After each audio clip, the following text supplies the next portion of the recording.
오늘 우리에게 주시는 하나님의 말씀 봉독해 올립니다. 로마서 8장 12절에서 17절까지 있는 말씀입니다.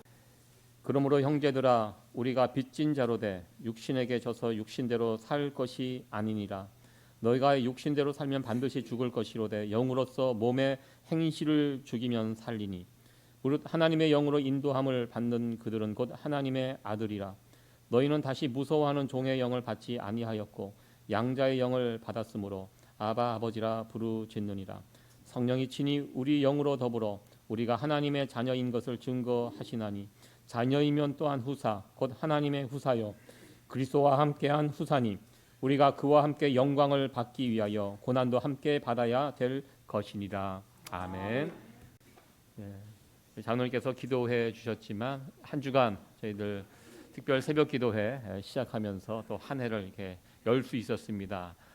방송으로 또 참여해 주시고 또 현장에 나오셔서 이렇게 참여해 주신 여러분 다시 한번 감사드리고요. 한 주간 받은 그 말씀 잘 간직하시고 그 말씀에 따라 또 2023년도 승리하는 성도 여러분들 되어지기를 축원합니다. 지난주에 제가 주일날 드렸던 그 말씀, 이 아침 시간이 참 중요하다는 거 제가 말씀드렸지요. 이 아침 시간 한적한 곳을 늘 찾아서 하나님과 교제하고 그 바쁜 일정을 시작하셨던 예수님의 모습이 우리 아주 좋은 모델이라고 저는 생각합니다. 여러분들 한 주간 동안 한적한 곳 잘 찾아보셨습니까? 여러분들의 한적한 어떻게 보면 한적한 곳을 찾아 나가는 것은 저는 하드웨어라고 생각합니다. 그리고 그 시간에 무엇을 가지고 기도해야 할까? 그 채워 넣는 것. 그것이 이제 오늘 말씀드릴 그 내용이거든요. 그래서 잘 들으시고 한적한 곳에 나가 하나님과 교제하고 또 그 교제하는 시간에 오늘 말씀의 제목처럼 성령님과 더불어 살리라 이런 마음으로 성령님과 함께 하시면서 2023년도 승리하신 그 어느 해보다 승리로운 한 해를 살아가는 성도 여러분들 되어지기를 축원합니다. 미국의 유명한 목사님이신데요. 잔 뉴턴 목사님이 생전에 설교 시간에 이런 말씀을 하셨습니다. 천국에 가면 세 가지를 놀란다고 그분이 말씀을 하셨다고 합니다. 유명한 예화인데요. 천국에 갔을 때 저 사람도 있네 깜짝 놀란다고 합니다. 그리고 두 번째, 그 사람은 안 보이네 그래서 놀래고요. 세 번째, 어떻게 내가 천국에 왔을까? 이 세 가지를 가지고 놀란다고 합니다. 첫 번째와 두 번째는 나름대로 일리가 있습니다. 우리가 사람을 함부로 판단하지 말라는 것입니다. 겉으로 봐서는 모른다라는 것입니다. 그래서 지금은 천국 백성과 전혀 상관없는 처럼 보이지만 포기하지 말고 그 사람을 위해서 계속 기도하다 보면 하나님의 때에 또 그 사람이 천국 백성이 될 수도 있다. 그러니까 우리 눈으로 그것을 함부로 판단하면 안 된다는 그런 예화일 수 있는데요. 첫 번째와 두 번째는 어느 정도 이해가 갑니다. 그러나 세 번째, 어떻게 내가 천국에 왔을까? 이것에 놀란다는 이 이야기는 좀 우리가 생각해 봐야 할 부분이 아닌가 생각을 해봤습니다. 우리가 평생 천국을 소망하면서 또 사모하고 그랬던 천국에 갔을 때 사실 굉장히 감격스러울 것입니다. 내가 천국에 오다니 드디어 왔구나. 내가 말씀을 통해서 또 성경을 통해서 배웠던 알았던 그 천국 감격에 겨워서 어떻게 내가 이곳에 올 수 있었을까? 감히 나 같은 죄인이 예수님 믿는다는 이 조건으로 들어올 수 있었다니. 물론 그런 감격과 기쁨으로 이렇게 생각한다면 그것은 맞는 것이지만 그러나 평소 내가 천국에 대한 확신도 없이 살다가 죽은 이후에 눈 떠보니까 천국에 와 있네. 이런 상황이 과연 있을 수 있을까 이렇게 생각을 해보았습니다. 이 세상에 살아갈 때는 내가 천국 백성 구원받았다는 이런 확신 전혀 없이 살다가 죽어보니까 내가 구원받았던 사람이구나. 이 천국에 가서 그것을 알 수 있을까? 여러분 어떻게 생각하십니까? so lucky. 난 몰랐는데 와보니까 내가 천국 백성이었네. 이런 경우는 없다는 것입니다. 그런 경우는 절대로 없습니다. 천국에 대한 확신 없이 천국에 간다는 것은 이거 불가능한 이야기라는 것입니다. 여러분들 천국에 대한 확신 있으십니까? 네, 아멘. 아멘이라고 대답은 했지만 좀 불안하지 않으세요? 예, 괜찮아요? 예, 우리가 천국 백성이라는 확실한 믿음을 가지고 고백하고 살아가지만, 그러나 우리가 이 땅에서 살다 보면 이 확신조차 흔들릴 때가 있습니다. 불안합니다. 어쩔 때는 천국 백성이라고 확신하고 살아가지만 또 어쩔 때는 신앙이 푹 꺼져서 내가 정말 하나님의 백성이 맞는가, 이거에 대한 의문을 가지고 살아가는 사람들도 있다는 것입니다. 이 흔들릴 때가 있다는 것입니다.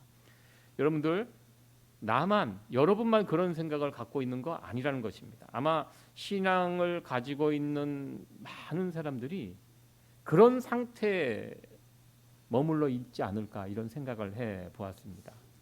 지금은 로마서 8장에 있는 말씀을 제가 살펴보고 있는데요.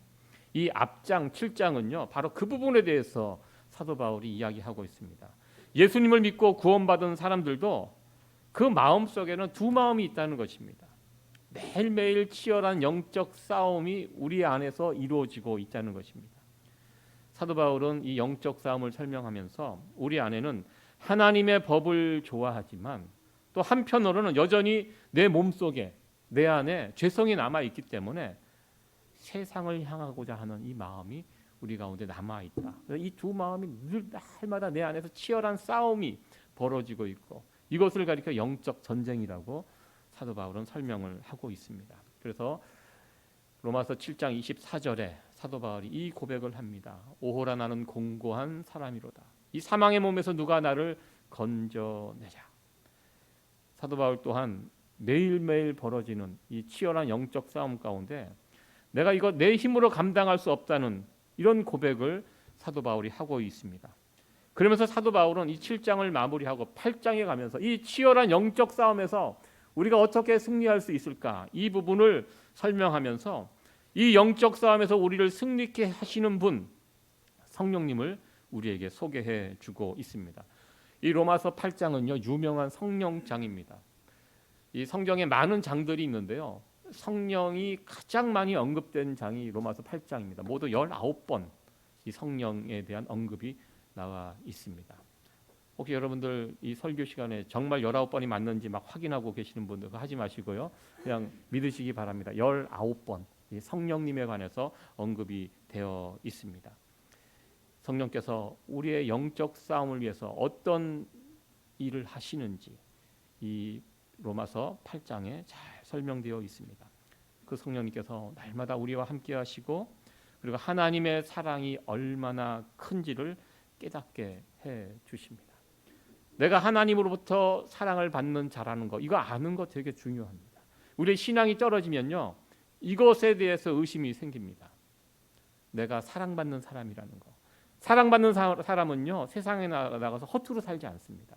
우리 자녀들 이렇게 보면요, 부모님의 사랑을 듬뿍 받은 자녀들은요, 세상에 나가서 살아가는 모습이 다릅니다.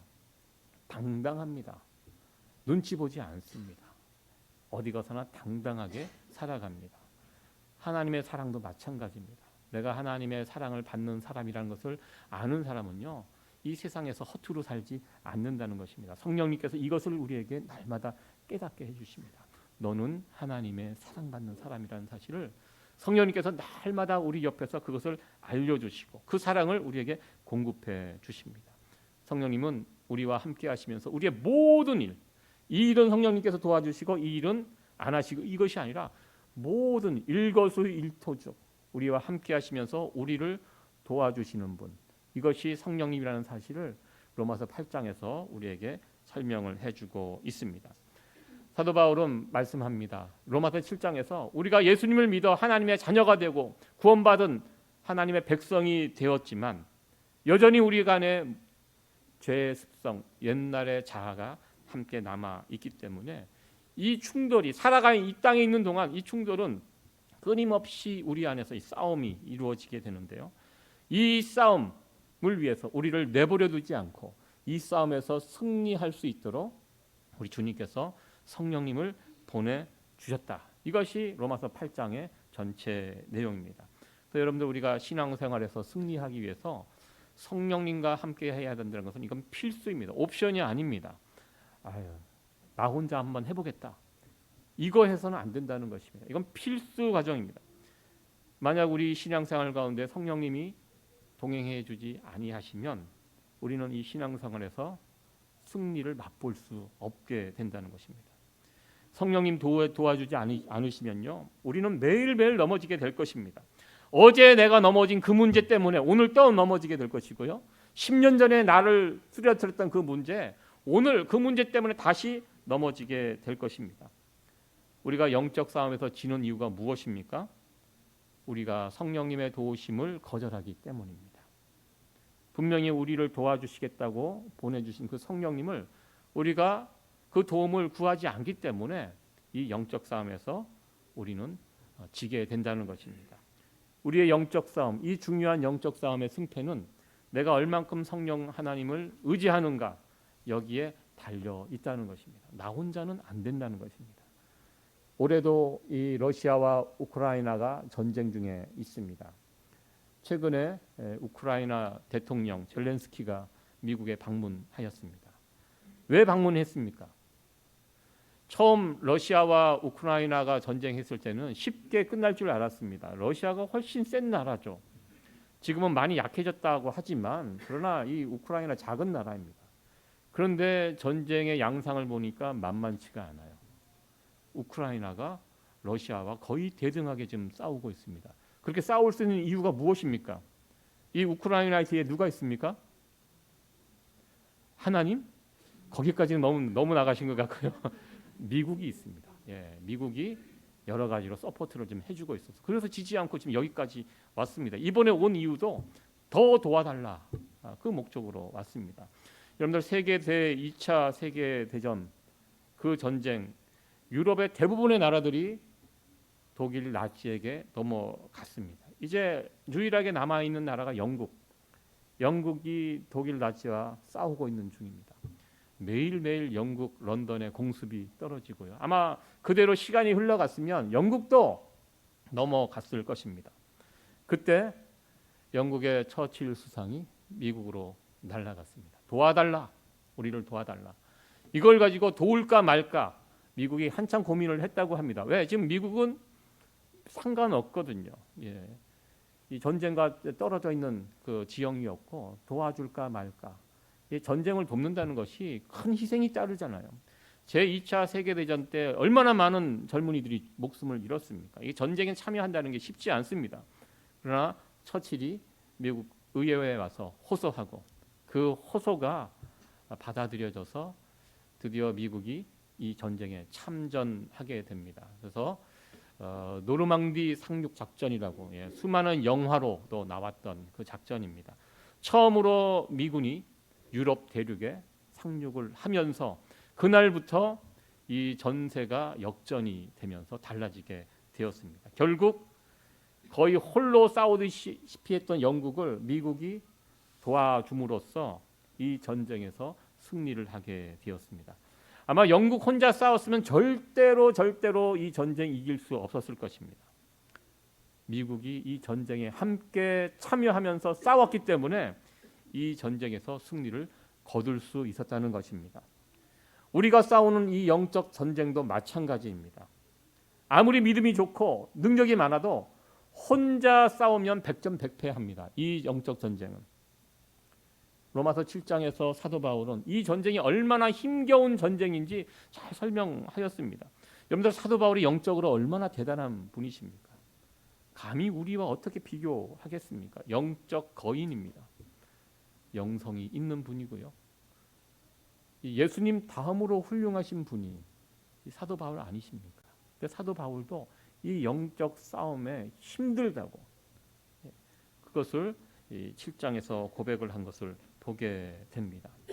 여러분들 사도 바울도 힘들었는데 우리는 어떻겠습니까? 우리와 같이 평범한 사람들이 이 영적 싸움 나홀로 나가서 싸워서 이길 수 있겠습니까? 우리가 싸우는 이 전쟁은요, 영적 전쟁은요, 나 혼자 싸우면 질 수밖에 없는 그런 전쟁입니다. 그러나 우리가 이 싸우는 영적 전쟁에서 승리할 수 있도록 이 미국과 같은 연합군의 모습으로 우리에게 찾아오셔서 이 전쟁에 같이 참여해 주시는 분이 바로 성령 하나님이라는 것입니다. 성령께서 우리 편이 되어 주셔서 우리와 함께 싸우시면 이 영적 전쟁은 넉넉히 우리가 승리할 수 있는 전쟁입니다. 로마서 8장은 바로 이 부분을 설명하고 있습니다. 우리의 영적 싸움 누가 함께 해주십니까? 성령 하나님이십니다. 성령 하나님께서 이 싸움에 함께 해주십니다. 그러면 우리가 해야 할 일이 있습니다. 우리는 무슨 일을 합니까? 이 싸움에서 성령님께 다 맡겨놓고 나는 편안히 쉬고 놀고 이렇게 하면 성령님께서 알아서 다 싸워주십니까? 그건 또 아니라는 것입니다. 나도 같이 싸워야 합니다. 여러분들 미국이 참전했다고 다 승리한 전쟁 아니었습니다. 그 막강한 미국이 참전해도 실패한 전쟁이 있습니다. 어떤 전쟁입니까? 예, 미국의 아픈 손가락이죠. 베트남 전쟁. 이거는 미군이 참전해도 실패한 전쟁입니다. 왜 전쟁에서 실패했습니까? 미군이 엄청난 무기를 그 나라에 쏟아 부었습니다. 베트남도 우리 한국과 마찬가지로 남북이 갈라져 있었고요. 북 베트공 공산주의, 남쪽은 그래도 자유민주주의 나라였습니다. 미국이 이 남쪽 이 나라를 지키기 위하여 수많은 군인을 그곳에 보냈고 물자 그리고 무기 쏟아 부었습니다. 그런데 그 전쟁에서 졌습니다. 왜 졌습니까? 문제는 미군이 아니라 그 나라 사람들, 베트남 사람들이 전쟁을 할 의지가 별로 없었습니다. 그 비싼 물자를 받으면 그것을 베트공의 밤에 몰래 가서 팔고 자기의 이익을 챙겨갔습니다. 그런데 이런 나라에 싸울 맛이 나겠습니까? 미군이 얼마나 많이 또 죽었습니까? 그 나라에서. 그 피 흘려 죽고 있는데 그 베트남 사람들은 싸울 생각도 하지 않고 무기를 적군에 팔고 흥청망청 부정부패 그러면서 살았습니다. 그러니까 싸우면서 미국이 그런 생각을 했습니다. 과연 이 나라가 우리가 피 흘려 싸울 만한 가치가 있는 나라인가? 아니라는 것입니다. 그래서 어느 순간 미국이 포기하는 그날 바로 그 나라가 공산화됐던 그 역사를 우리는 보게 됩니다. 그에 비해서 우리 대한민국은 어떠했습니까? 베트남의 역사와 한국의 그 상황이 비슷했습니다. 한국도 남북으로 갈라져서 거의 낙동강 전선만 남겨놓고 다 이제 뭐 공산화되기 일보 직전에 미국을 중심으로 해서 한미 방위 조약을 맺은 그 약속 때문에 미국이 한국에 도우러 왔고요. 그걸 통해서 이 한국이 공산화되는 것을 막게 됐는데요. 한국 전쟁이 미국 역사에서 가장 잔인하고 치열한 전쟁으로 기록이 되어 있습니다. 왜? 많이 죽었습니다. 3만 5천 명 이상이 그 전쟁에 참여해서 다친 사람이 아니라 죽은 사람만. 이 죽은 사람들이 누굽니까? 다 젊은이들입니다. 미국의 그 10대 후반에서 20대 초반의 그 젊은이들이 한국 땅에 와서 피를 흘려 죽었습니다. 여러분들 잘 모르시겠지만요. 저는 가끔 예전에 워싱턴 DC에 있을 때 그곳에 가면 전쟁 기념관이 마련이 되어 있습니다. 그 판초우이를 입은 비옷을 입은 군인들 형상을 이렇게 만들어 놓고 그 전쟁에 참여했던 그 미군들의 모습들을 이렇게 해놓고 거기에 보면 사망자 숫자가 3만 5천 뭐 몇백 명 이렇게 나와 있습니다. 제 숫자를 보면서 제가 참 많은 것을 느꼈습니다. 1950년대 미국은요 굉장히 살기 좋은 나라입니다. 1950년대 한국은 정말 어디에 이 나라가 있는지 모를 정도로 낙후되고 가난하고 환경이 형편없는 그 나라였는데요. 그 살기 좋은 나라 미국에서 젊은이들이 그 한국에 와서 피 흘려 죽었습니다. 그렇게 해서 지켜진 나라가 대한민국입니다. 그때 미군도 많이 죽었지만 함께 싸웠던 한국군도 용맹하게 싸웠습니다. 한국 군인들뿐만 아니라 백성들까지 그 나라를 지키기 위하여 몸을 던져서 지켜냈습니다. 함께 싸웠습니다. 그리고 전쟁이 끝나고 지금 이제 70년 넘어가고 있는데요. 우리 대한민국이 선진국 반열에 올라갔습니다. 그 전쟁에 참여했던 아직까지 살아계신 분들이 그 한국을 지금의 한국을 바라보면서 굉장히 보람 있어 합니다. 우리가 피 흘려 죽을 만한 나라였다고, 가치가 있는 나라였다고, 결단과 헛되지 않고 그 나라가 그 전쟁에 패해서 다시 일어나서 그런 나라가 없지 않습니까? 세계 역사에서 후진국 그 개발도상국에서 치고 올라가서 선진국이 된 나라가 한국이 유일합니다. 지금까지. 그러니까 그 일들에 수많은 미국 사람들의 젊은 사람들의 피가 뿌려졌고요. 그들의 수고가 헛되지 않게 이렇게 되었다는 것입니다. 얼마나 한국을 바라보면서 보람 있어 하는지 모릅니다. 성령님이 우리의 영적 싸움에 함께 하시는데요. 성령님만 싸우시고 나는 나 몰라라. 이거 안 된다는 것입니다. 우리가 어떻게 해야 합니까? 우리가 같이 싸워야 합니다. 같이 싸울 때 성령님은 우리를 도와서 이 영적 싸움에서 승리케 해 주신다.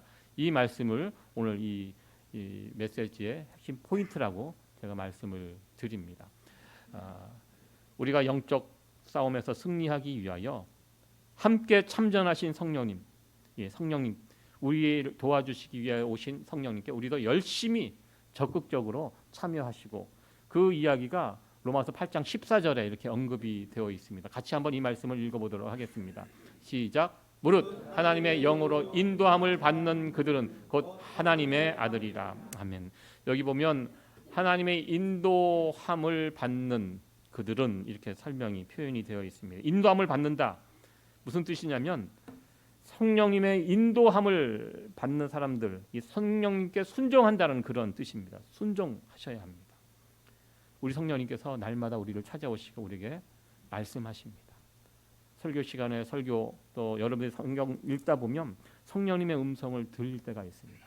그 들리는 그 하나님의 음성, 성령님의 음성에 어떻게 순종하셔야 한다는 것입니다. 우리 안에서 일어나는 날마다 육신의 이 싸움터에서 육신의 요구에 따라가지 않고 세상의 요구에 따라가지 않고 발버둥 치면서 나를 이끌어 가시는 지금 성령님께 순종하려는 의지가 우리 가운데 있어야 한다는 것입니다. 우리 성령님은요 절대로 우리를 억지로 끌고 가지 않습니다. 그러니까 개들 보면 주인이 이렇게 목걸이 해서 이렇게 끌고 가는데 제가 예전에 개를 키울 때 제 개가 정말 말을 안 들었습니다. 주인을 닮아서 그러는지 말을 정말 안 들어갖고 제가 개를 지금도 생각납니다. 개를 목걸이를 하고 끌고 가는데 나는 이리 가고 싶은데 개는 저리 가고 싶어 하는 것 같아요. 제가 그 개를 끌고 갔어요.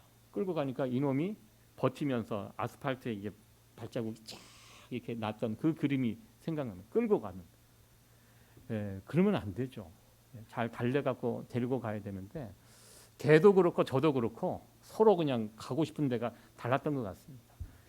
성령님이요 우리를 끌고 가시면 끌고 갈 수 있지요. 강제적으로 붙잡고 끌고 갈 수 있습니다. 그러나 우리 성령님이 일하실 때 절대 그런 식으로 하지 않으십니다. 우리 하나님은 성령 하나님은 기다리십니다. 인격적인 분이십니다. 인격적으로 대우해 주십니다. 강제적으로 막 끌고 가는 이게 아니라 인격적인 성령님이라는 뜻이 바로 그거예요. 기다려 주세요. 우리를. 그래서 탄식하면서 어쩔 때는 탄식하면서 기다리십니다. 언제까지 기다리냐면 우리가 성령님을 부를 때까지. 그래서 성령님 도와주세요. 지금 내 옆에 계신 성령님 이제 내 안에 오셔서 내 생각의 보좌에 자정하시고 나를 이끌어 주세요. 나를 다스려 주세요. 우리가 이렇게 자발적으로 성령님께 순종하며 나갈 때까지 성령님은 기다리고 계십니다. 그래서 여러분들 아침에 제가 말씀드렸죠. 아침에 눈을 뜨자마자 제일 먼저 성령님의 이름을 부르십시오. 성령님 오늘도 내 안에 들어오셔서 나를 다스려 주세요. 오늘 하나님이 기뻐하시는 일이 무엇인지 잘 분별하게 하시고 제가 그 일들을 할 수 있도록 성령님 도와주세요. 그 성령님을 존중해 주셔야 합니다. 말로 대화를 통해서 자꾸 말씀하시고 그러시면 성령님이 우리 안에 들어와서 역사하게 됩니다. 그러면서 날마다 이것이 쌓여가면서 매일매일 치열한 영적 싸움에서 우리가 승리할 수 있고 풍성한 생명의 역사를 맛볼 수 있게 됩니다. 만약에 우리가 이 영적 싸움에서 지게 되면 어떻게 될까요? 성령님의 음성을 우리가 무시하고 내 뜻대로 내 마음대로 이렇게 하고 그래서 영적 싸움에서 지게 되면 어떤 일이 벌어질까요? 예, 그렇게 돼도 우리의 구원이 취소될까? 그러면 나의 구원은 어떻게 된 것인가? 예, 구원은 취소되지 않습니다. 구원 자체는 취소되지 않습니다. 우리가 하나님의 자녀, 아버지와 아들의 관계, 릴레이션십은 깨어지지 않습니다. 예, 그렇죠. 아버지와 아들의 관계가 이미 예수님을 통해서 이루어졌는데 내가 뭐 좀 잘못했다고 너 아들 하지 마 이렇게 쫓아내지는 않습니다. 우리 하나님이 그런 분은 아니십니다. 하나님 아버지와 아들의 릴레이션십은 유지가 되지만 무엇이 문제가 생기느냐? 펠로우십이 깨집니다. 하나님과 나의 친밀감, 영적 싸움에서 내가 깨어지고 세상을 쫓아 내 욕심대로 살게 되면 이 펠로우십, 하나님과 아버지와 아들 간의 친밀함 이것이 이제 무너지게 됩니다.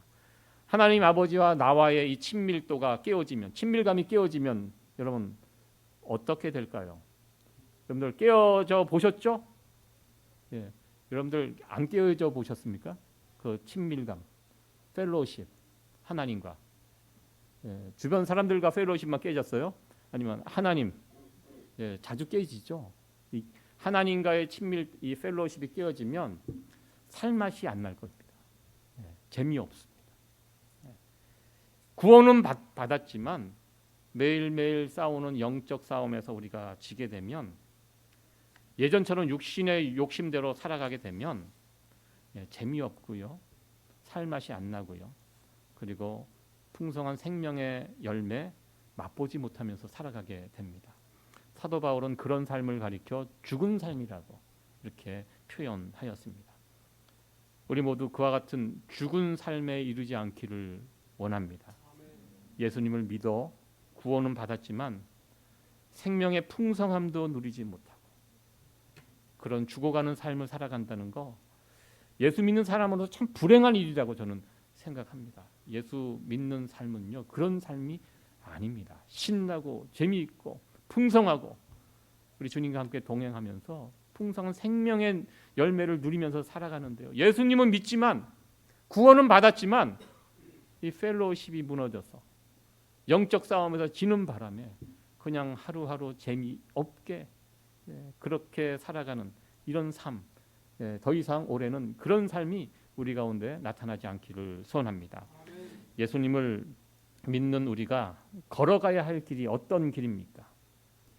우리 안에 우리 성령님 내 옆에 계시고 내 안에 들어와 오시기를 원하시는 분이라고 제가 설명을 드렸습니다.